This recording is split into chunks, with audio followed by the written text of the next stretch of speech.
رسوله الكريم أما بعد أعوذ بالله من الشيطان الرجيم بسم الله الرحمن الرحيم দেশে এবং প্রবাসে দূরে এবং কাছে যে যেখান থেকে আমাদের আজকের লাইভ প্রোগ্রাম দেখছেন সকলকে জানাই পবিত্র মাহে রমাদানের শুভেচ্ছা ও অভিনন্দন।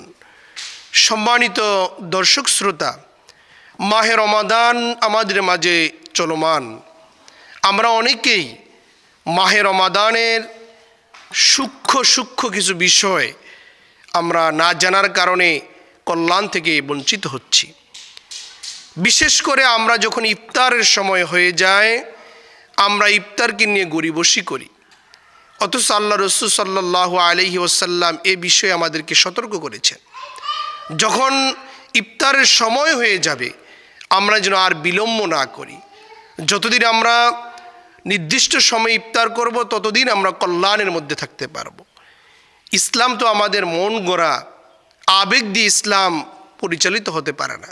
আমরা অনেকে মনে করি যে আজান হয়ে গিয়েছে তো 2 মিনিট 5 মিনিট 10 মিনিট পর ইফতার করি, কিন্তু না, ইসলাম আপনাকে এ বিষয়ে সতর্ক করেছে যে আপনি ইফতারের সময় হয়ে গিয়েছে, আপনি আর দেরি করতে পারবেন না, সাথে সাথে আপনি ইফতার গ্রহণ করবেন।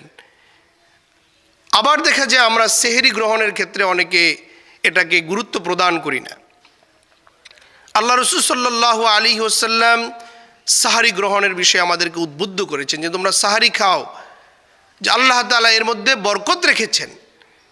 এখন আমরা অনেকে ইচ্ছাকৃতভাবে সাহারি খাচ্ছি না, ওই ব্যক্তি তো রসুলের পরিভাষা অনুযায়ী কল্যাণ থেকে বঞ্চিত হয়ে যাচ্ছি।